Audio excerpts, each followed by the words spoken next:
معلومة النهاردة عن النعناع.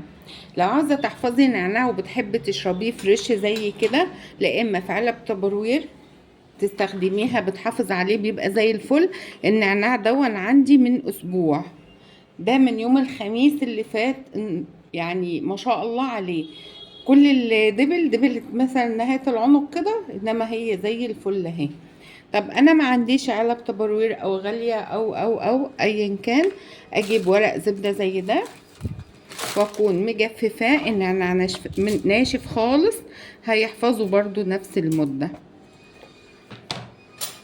ولكن معاها ايه؟ معاه معلقة، سكينة، اي قطعة معدن، حاجة ستيل من عندك من المطبخ، وتقومي مقفلة عليه كويس قوي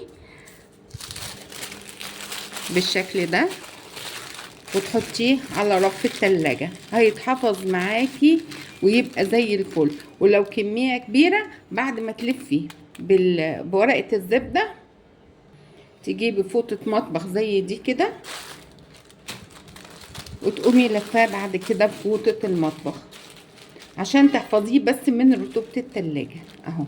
وتحطيه في التلاجة برضو، بيقعد معاكي اسبوع واكتر لغاية لما هيخلص. يعني انت لو جبت حزمتين تغسليهم كويس او تجففيهم وتعملوهم بقى حل من الاتنين اللي انا قدمتهم لكم. نتقابل ان شاء الله في معلومة وفكرة جديدة.